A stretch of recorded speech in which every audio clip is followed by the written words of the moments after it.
back to the Running Wine Mom podcast. I'm your host, Samantha Cieslinski, aka the Running Wine Mom. Today, our guest, Allison Egidi, is a certified sleep consultant and wellness coach who's on a mission to help families sleep better and live healthier lives.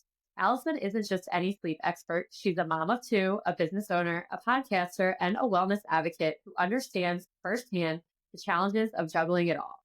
In this episode, we're unraveling the mysteries of sleep. We'll explore how our daily habits, our wine nights, and even our fitness routines play into the quality of our rest.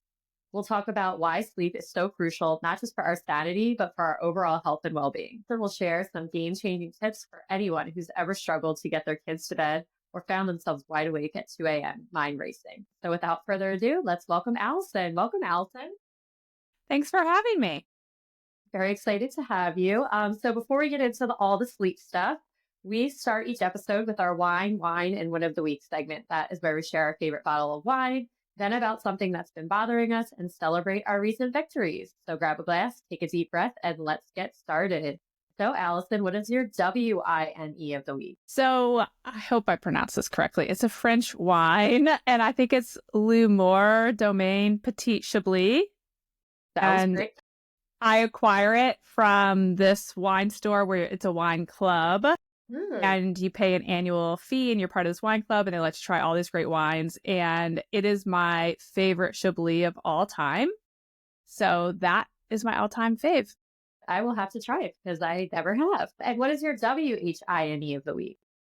I would say it's all the sicknesses going around. My daughter just had her science fair tonight. My middle school daughter and her partner was sick, was actually out of school sick, and then was at the science fair, and they stood together for 2 hours. So I'm envisioning the illness I'm about to acquire.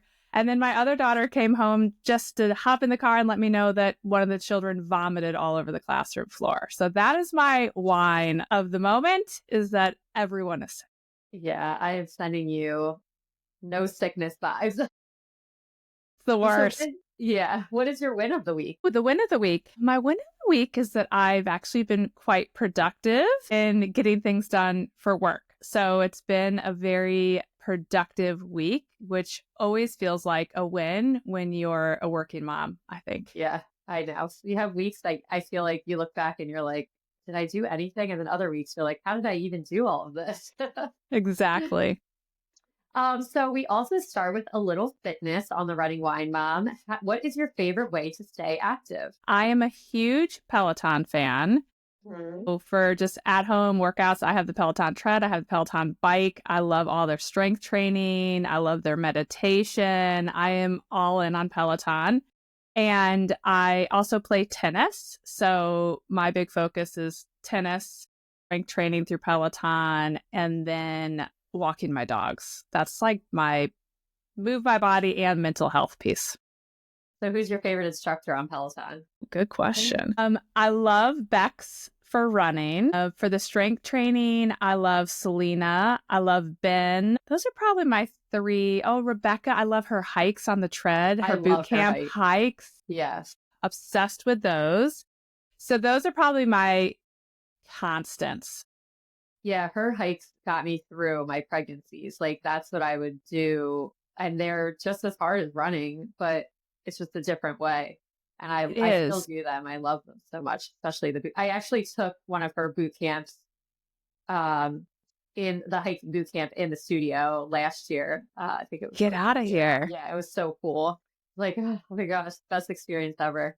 Well, I can't disclose names, but I have had a Peloton instructor as a client, which as a Peloton fan really made me happy and just as lovely as you would want them to be. I love hearing that because you're like on the screen, you like fall in love with these people who are making your life better, through fitness. And then you're like, please don't be terrible in real life. They did not disappoint. Good. So how does maintaining your fitness routine contribute to your understanding of the relationship between mental health and physical fitness? I grew up an athlete, and I definitely think there was a season early in my career. I used to be an investment banker where fitness went by the wayside because I was working a lot. And it was during that time, I can't remember exactly what made me decide I'm going to do a lunch workout. But I started to go work out at lunch. The gym was in the office building because, of course, they wanted you to stay right there. Right. And it was a game changer in that moment for my ability to stay focused in that job and just my mental health and not feeling so burnt out. So that was the moment I think where I realized there was a big mental health aspect. It was not just about being an athlete. And then becoming a mom, I think I lost myself again with the fitness piece and fell out of sync with it. And I would sometimes get into a kick, but it was really getting the Peloton tread and having instructors to guide me when I didn't feel like knowing what to do that really helped get me back on track. And so I think fitness plays a huge role in Yeah. my mental health. And whenever I get in a funk, I always go back to the basics, like move my body, strength training, meditation. And so I think all of it is so important. And the thing I love so much about the Peloton, I do the app. I have a bike, but I do the app a lot at my gym. And you're so exhausted and you've made a million decisions throughout the day. And just to be like, all right, I want to work out for 20 minutes and I want to do strength, like tell me what to do. And you get the workout in and a good workout in. And I think that for my mental health, I'm like, I don't have to figure out what I'm doing. This is amazing. 100%, just to not even have to think about it. Right. So let's get into a little parenthood. Tell us about your family. I have two girls. They are 10 and one just turned 12. So I have a middle schooler and a fourth grader. Oh, And my husband, Mike, as well. And so we met in Chicago, and then I convinced him to move to Charlottesville, Virginia, which is where I went to college. And so now we live in Charlottesville. And we also have two dogs, a oh, lab and a Norfolk Terrier. how fun. That's great. So what were you least prepared for in parenthood? I was least prepared for how humbling it is. I think, growing up as an athlete, it's, prepare, work hard. And that's how I performed in sports.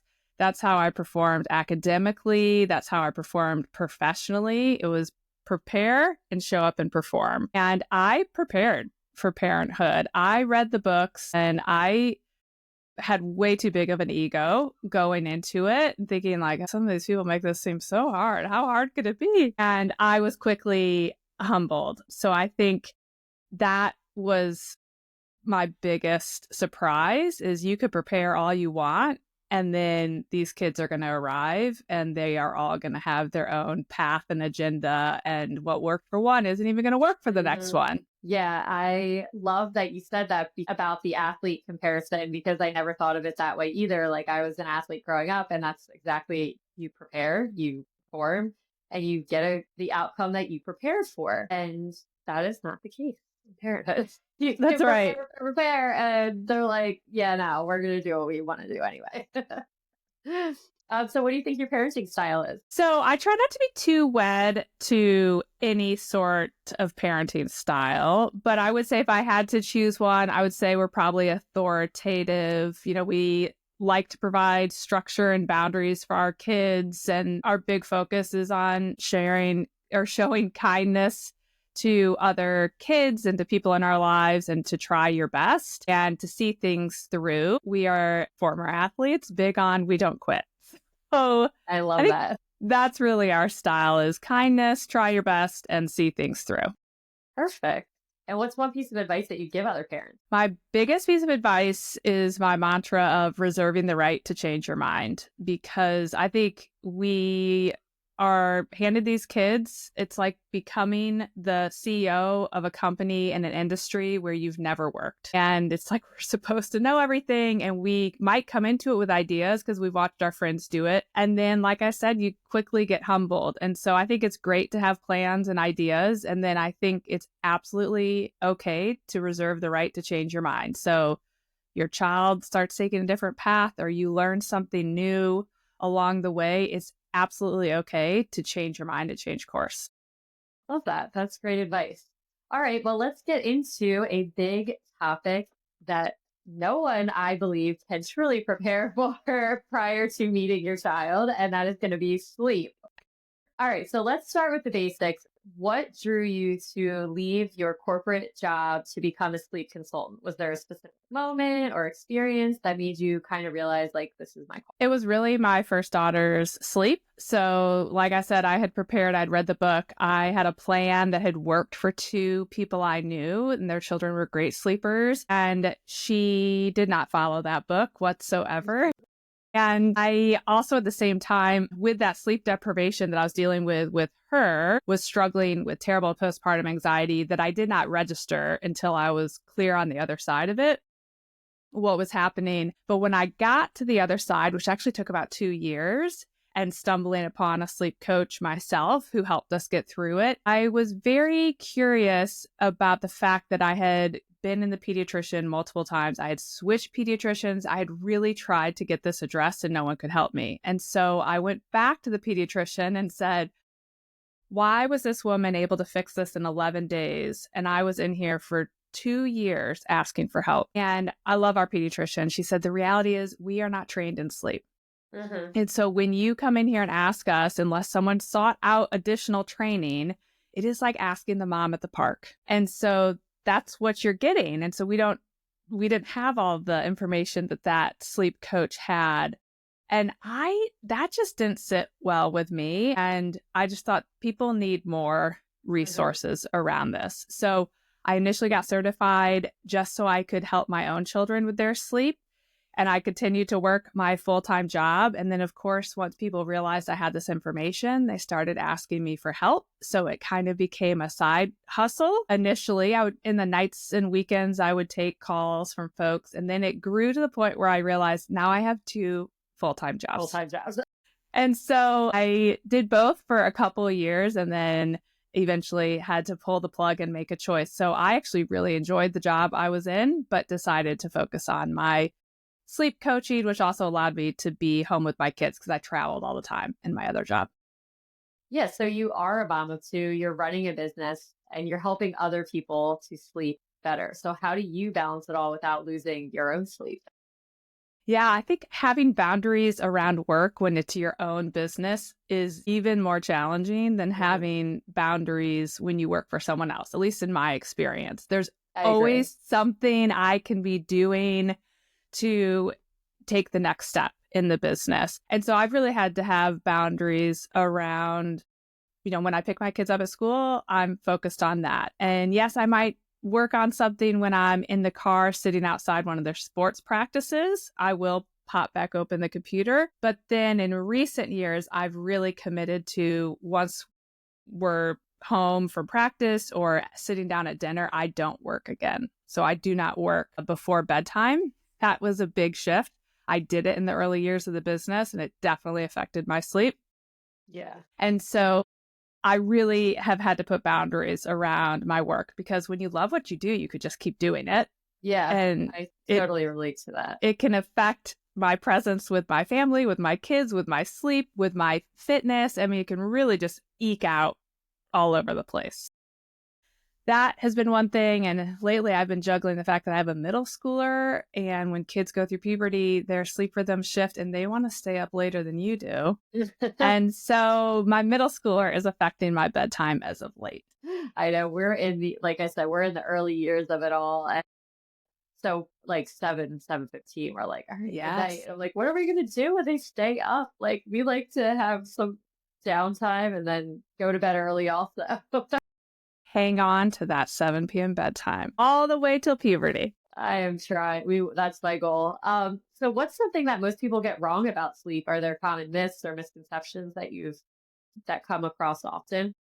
I think the biggest myth is that wake windows are the answer for all sleep, particularly in the, I'd say, infant, toddler Mhm. years. And the reality is there is no science that backs wake windows. And while I'm not anti using them, and if they work for people, I think that's great. I definitely fall in the category, if it ain't broke, we don't need to fix it. But if it's not working, I find that people get so discouraged and they think either something's wrong with their baby or they're doing something wrong. And the reality is, no, I don't know who came up with wake windows, but they aren't going to work for everyone. Yeah. Yeah, wake windows with my daughter were spot on. I used an app that would keep track of it. And I'm not kidding you, she would fall asleep within 3 minutes of her wake window. And I'm like, this is easy. Like, what? And then my son came along. I'm like, why are you not following this? Yeah, and that's the other thing is I think people don't realize that everyone has varying levels of natural sleep talent. I actually compare it to athleticism. So I think you said you have a 4-year-old. If Yeah. you've been out to see the 4-year-olds on the soccer field or at any sporting event, some of them look like they popped out of the womb knowing how to play soccer. They're taking the ball coast to coast, they're dribbling, they're shooting, and those parents are on the sidelines like, I don't know, I didn't do anything. We don't know why they play. And then you have some kids who can run, some kids can kick, all sorts of levels, all the way down to the child who won't get on the field and is picking dandelions. And so that's kind of their natural athleticism. And then I coached U8 soccer for years. And there you start to see the kids who've had some coaching and they're kind of coming into their athletic ability. They actually kind of need to be taught a little bit on how to be athletic. And sleep talent is the same way. We all have friends where they put their baby down and they slept. And those are the friends like, I don't know why everyone thinks sleep's so hard. Maybe a little bit how your first felt, like you just followed the app and off we went. And then that's the one end of the spectrum. And the other are the people who say, I can never put my baby down. They will not sleep flat. They always have to have motion. And so that's the other group. It just doesn't come naturally to them. And similar to you, my kids are complete opposites. So my oldest, we had to hire someone when she was 2 to figure it out. I did things differently with my second, and I had her sleeping through the night at 8 weeks. But I could have done things perfectly with my first, and she would not have slept through the night at 8 weeks. That just wasn't her gift. Right. So their sleep talent is just very different. And I think that's one thing people don't realize. So it can be really shocking when you have children who are not sticking to the plan or so different than another child you have. Yeah. And so that has to be, such a hard part of your job with sleep coaching, dealing with babies that you kind of have to figure out, like you just said, like their sleep athleticism, we'll say. Yeah. But what has been the most like surprising or rewarding kind of transformation that you've seen in a client's life after working with you? Yeah, I think having biggest transformation, I think, is often seeing the parents get their lives back a little bit, because I think a lot of times you're struggling and you're struggling, but you don't realize how bad it is until everyone's sleeping. And then to have them say, you know what, my child is not getting sick as often. So a lot of the families I work with, their children are in daycare, I'd say the vast majority. And so, or school aged. And so they'll say that their children aren't getting sick. And then with the early elementary age children, I love to hear, oh my gosh, their behavioral problems have started to go away. The teachers aren't calling anymore. And so those are things you don't even think about necessarily. No, as you were saying this, I'm like, wait, like knock on wood, my kids have not. I thought my daughter was going to start getting sick like a lot this year because she started in school and she hasn't. And I'm like, Amazing. I wonder if she's like a really good sleeper that like. Well, the science is very clear that sleep helps your immune system. Yeah. So I just never thought of that. It's really powerful. Yeah. Now I'm going through a list of like my friends whose kids are always sick and I'm like, they're not really good sleepers either. I have that same response when my kids talk to me about the children behaving badly in school. And I always say, do they ever say what time they go to bed? And they'll say, oh yeah, they say they go to bed at 9:30. I'm like, well, there you go. Well, there you go. So kind of going into wellness, like your whole motto is like sleep and wellness, which is, a great thing again, that a lot of people just kind of, I'm a sleep coach, but I love that really big like wellness part of yours, talking about the whole body approach. What does that look like in practical terms for someone who's struggling with sleep? Yeah. So I guess you could look at it from the children's perspective or from the adult perspective. My focus as far as who I work with is children. And so when I think of the overall wellness, it is, yes, of course, we want our children to sleep through the night so we can all get the sleep we need. So they get the sleep and we get the sleep. But it is seeing the whole picture. So it plays into their immune system as they move into the toddler years, early elementary years. It plays into impulse control, emotional regulation. It plays into learning retention. I was just at the science fair and there was a child who had done a project on sleep around mental health. She was an 8th grader. I took a picture. I can't wait to share it on social Love that. media. Yeah. And so she tracked her sleep and her parents' sleep around mental health. And so it really is just so powerful. And one thing I've loved to see over the last, I'd say, 5 to 10 years is we're coming back around on the importance of sleep. So it was not a focus in my childhood. Yeah. And I think the transition to focusing on it has really picked up, which is wonderful. And I've become a good sleeper after becoming a sleep coach. Just from everything I've learned, I realized, oh, this needs to be a priority. I can no longer just say I'm not someone who sleeps well. Yeah. I actually need to fix it. And I did. Awesome. So what are the most common sleep issues your clients face? And is there like a quick fix to any of them? Or is it always just like a process of steps? It is unique for everybody, particularly once you get to the point of hiring a sleep coach. Right. If it's an easy path and a child is more naturally inclined to sleep, the app is probably going to work, or the online program is going to work, or the book is going to work, which I think is great. I always tell people if those things work, that's wonderful. When they get to me, there's usually some more complicated pieces. I always say they're children who have larger sleep puzzles. My job is to figure out how to put that puzzle together. But I would say the one thing that comes up in the vast majority of consultations is the child has an earlier sleep rhythm than the parent is catering to. And so I cannot force a rhythm on your child. I can't force a rhythm on you. Some people are more flexible, meaning their bodies will adapt to rhythms a little more easily. But the biggest piece that I would say shows up in a lot of consultations is earlier bedtime. And it's counterintuitive because people will say, my child already wakes up at 4:30 or 5. If I put them down earlier, they're going to be up at 3:30 or 4. It's very counterintuitive, but that's not what happens. Right. Yeah. And I even noticed with myself, like, I read somewhere that, like there's a way to figure out your adult sleep cycle, like when you're in REM, and you shouldn't wake up when you're in REM. And I swear, if I go to bed at 10 o'clock and I wake up at my time, like I'm pretty tired. If I can stay up till 11 and I wake up at whatever 6 o'clock, like I'm refreshed. And it's so weird. Interesting. Very weird. Like I So try you're to, more of a night owl. yeah, but like I like to be in bed at like 9, but I just noticed when I go to bed I try not to go to bed at 11. So maybe I should stay up a little later, but I'm usually in bed by 10, pretty exhausted when I get up. Whenever I go to bed at 11, I'm like, I'm ready to go for the day. Like, so That's weird. so interesting. Have you ever worn a sleep tracker? I have my Apple Watch, but I don't wear it to Nah, bed. So I wouldn't yeah. count on that. So I Yeah. wear like it's got the charger on it, but I wear the Whoop. Oh, the Whoop. I feel like I had that like a couple years ago. I don't even know where it's at. Great for tracking fitness too, and how your fitness plays into your sleep. But you do have an ideal rhythm. So for me, the opposite of what you're saying, I really need to be asleep between like 9:30 and 9:45 to optimize my sleep. And if I go to bed at 11, I will not have an issue falling asleep. I will fall right to sleep, but I will wake up at 4 o'clock and I will be wide awake, Right. but it not because I get enough sleep and I have a hard time going back to sleep.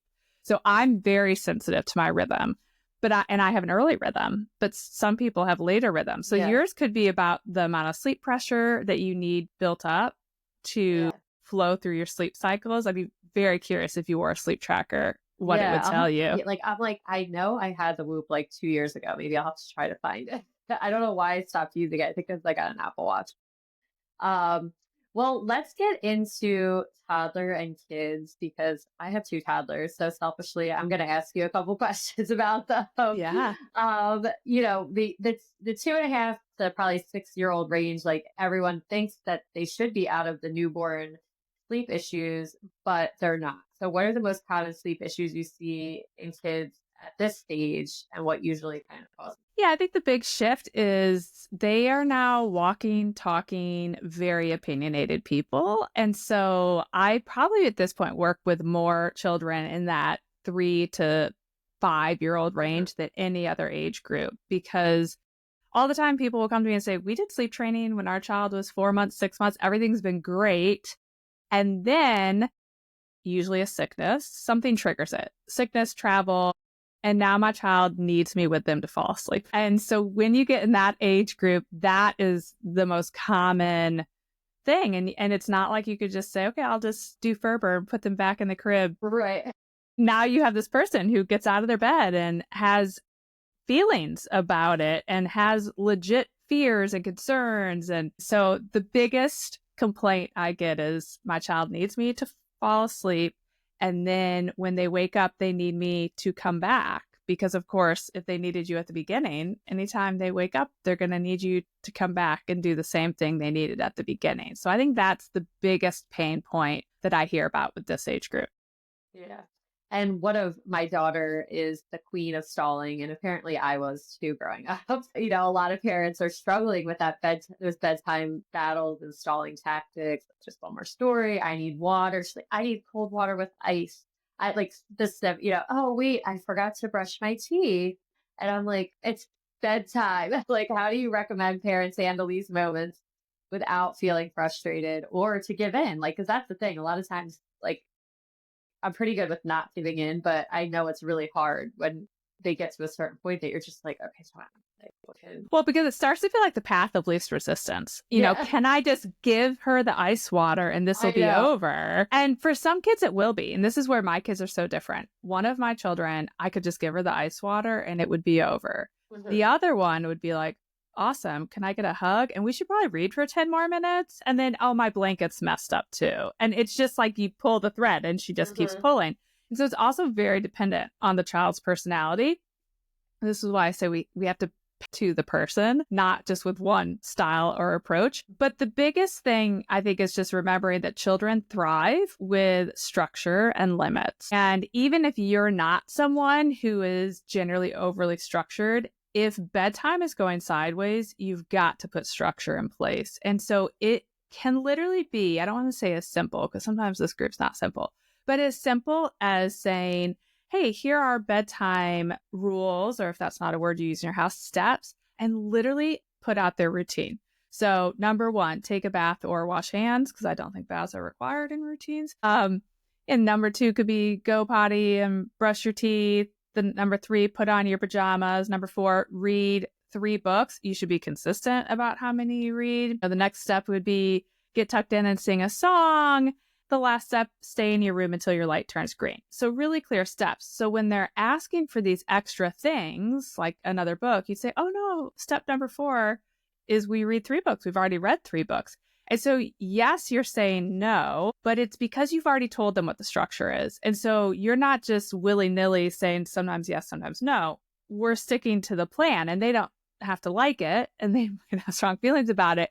But you've said this is a plan and that's what you keep coming back to. And then also thinking through the things like the water. So if we want them to have water, we want to just decide that. So yes, you can have water. Or if we don't, because we're potty training or whatever it may be, then you want to be clear about that. We drink water at dinner, but once dinner's over, the kitchen is closed and there are no more snacks or water or milk until your light turns green in the morning.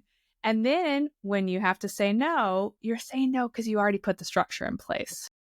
Yeah. And kids adapt really well when there is structure, not instantly, but you'll be amazed if you can stick to something for a few days, like a routine. You might get a few tantrums. That's their job. They push and test limits. And then they realize, dang, they are the team captain. Yeah. That's what we're trying to take on. Is I would say bedtime is a team sport. I want you on the same team, but you have to be the team captain. We cannot let them lead because some of them will get anxious when they become the leader, particularly when they're tired. And then some are just such natural born leaders, they'll just take it and run. And yeah, for anyone listening who does not use the Hatch Down Machine programs, like you need, and I tell everyone, ours, the light is green. And that's with my daughter when she started, in her bigger bed, she would come out like, is your light green? No. And, it took probably a week of, her listening about it. And then, I mean, here we are 2 years later and she still waits in her room until her sound machine's green. And she comes busting in, my sound machine's great, my sound machine's great, yeah. and it's great. And the key to that was you stuck to it. Yeah, Because we the did. second you say, okay, well, it's going to be green in 5 minutes, so you could go ahead and come out, guess what? The green light is optional. So Yep. the key to the light working is us following the rule. That is the Mhm. key to it. Yeah, and so also at this age, like, and again, my daughter, she's some days she naps, some days she doesn't, and also she has started really developing fears. And last night, like I said before we started recording, was the first night ever that she came into our room. She said she had a nightmare and she slept in our room, and it was like 4 a.m.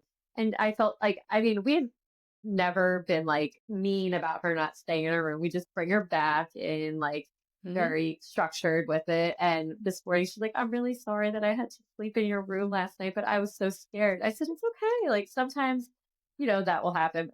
Oh, it's not happening again. But how do we deal with that stuff? The not transition and the fears, like nightmares. Yeah. So naps are a hot topic for this age group because a lot of times if you're having any sort of sleep struggles, the answer that the mom at the park and the pediatrician potentially will give you is drop the nap. And I am not an advocate of that. So the research is very clear that preschoolers napping helps with impulse control, emotional regulation, and learning retention. What parent doesn't want those three things to be in place? And so the big divergence with children's sleep schedules, I think, does happen between the age of 3.5 and 5, where I have certainly worked with children, including one of my own, who napped until they went to kindergarten. And then I have kids, including one of my own, who had totally developed away from the nap by 3.5.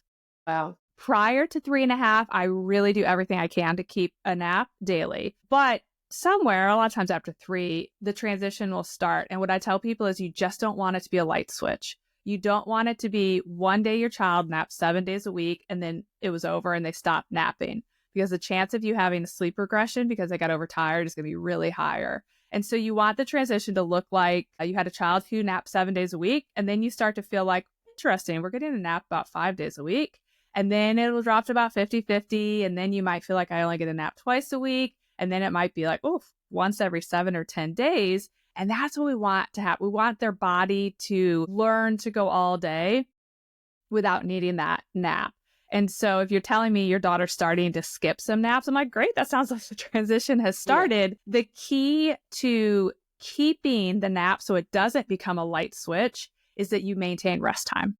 Hmm. And if you maintain rest time, then your child will fall asleep when they need to, and they will just chill, which there are benefits to resting on your own, quiet time without stimulating activities and people. There are benefits to that. And so if you keep the rest time, they'll nap when they need to, and they'll chill when they don't need to. So that's the big thoughts I have on naps. And then the fears and the nightmares is a whole other interesting. And so I'm kind of curious, when she came into your room, what was her language she used when she came in? I didn't even hear her come in. I just wake up to her like, honey, I'm scared. And she just like even cuddled in. And in the morning she explained the dream that she said the abominable snowman came out of her closet and like talked all about her dream. I'm like, unless she's making it Yeah. up now, I think she really did have a dream. But yeah. Yeah. So the one thing I say with fears is fears are a legit thing, particularly at 4. We want to make sure we don't do anything to plant the seeds. So if a child showed up in my room and said, I'm scared, I would not respond with, did you have a nightmare? Yeah. Because now I did it then. I did right. it last night. I just Yeah. like, okay. Yeah. So I would be curious, oh my gosh, what's going on? And see what they say. And if they start, a lot of times what happens with dreams is they won't even say it was a dream. They'll say something like, the abominable snowman came out of my closet.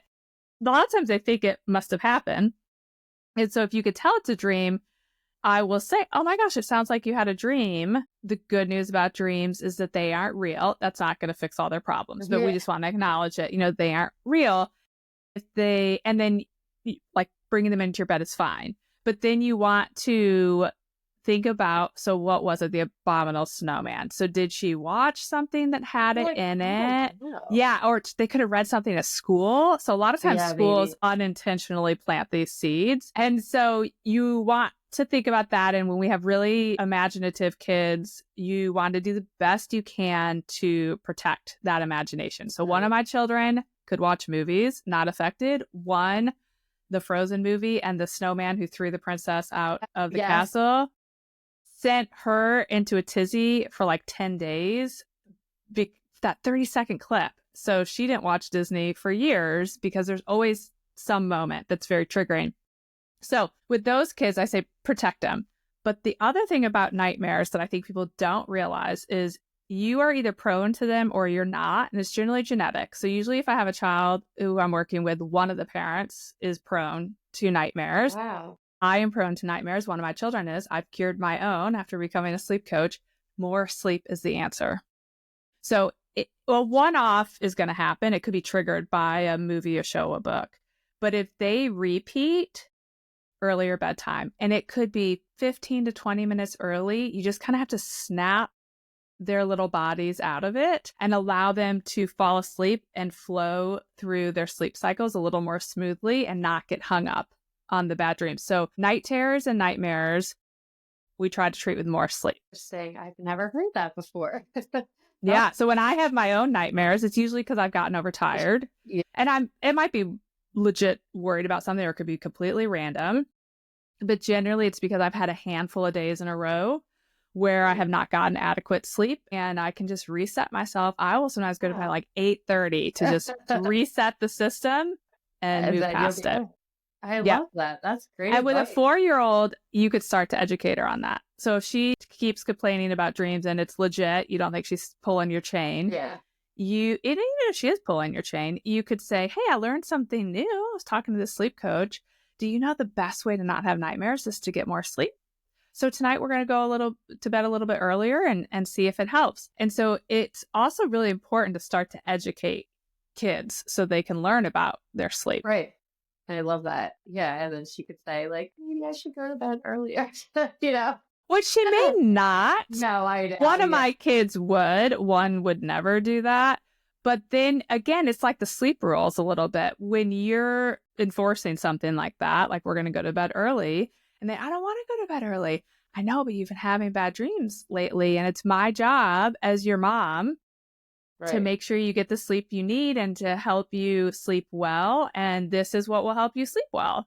And Yeah. so it allows you to kind of hold that structure when you've provided that educational piece, even if your child's like, I could care less about sleeping well, but it doesn't sound like it's just coming out of nowhere. Yeah. So the running wine mom, we exercise, we drink wine in this world over here. How does that really affect our sleep? The wine and exercise. Yeah. So I had to come into this sad reality. And I would say the last like Oh, 2 years me. with my wine and my sleep. This is the other thing the whoop will sadly tell you. So for me, I would say definitely in the last year, it has impacted me more, Mhm.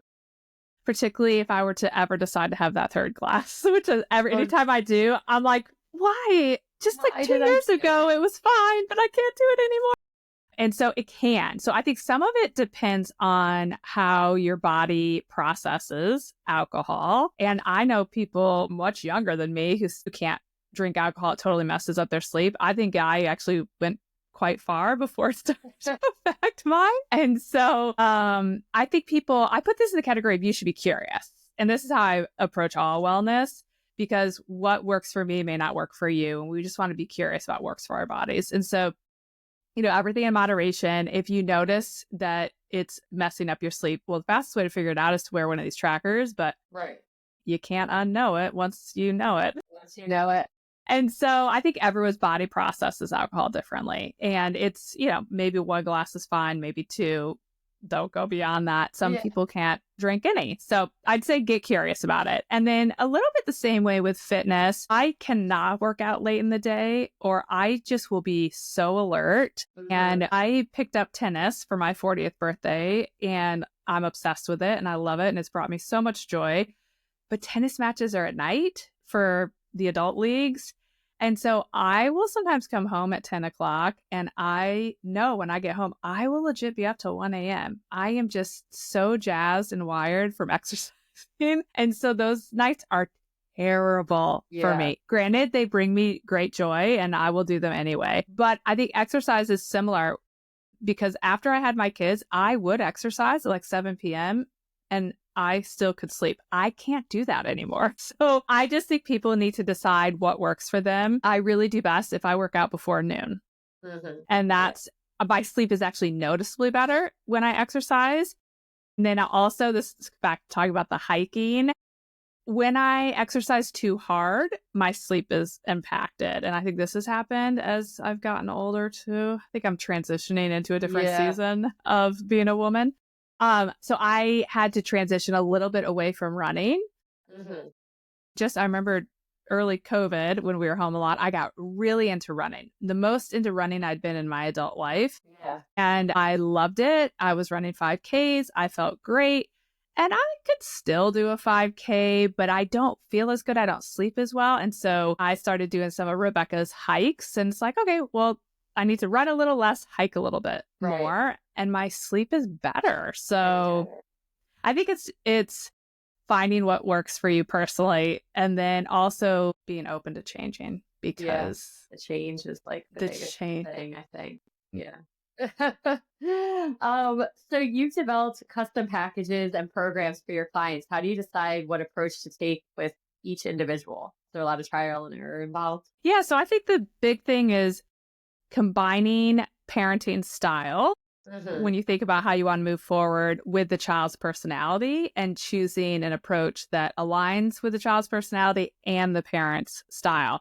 And the truth is sometimes those clash. So the method that's sometimes going to be most effective for the child isn't always what the parents are inclined to do. And so I just view my job as helping to educate parents, and I always will move forward with the method they want to do. Sometimes it works. Sometimes we have to transition.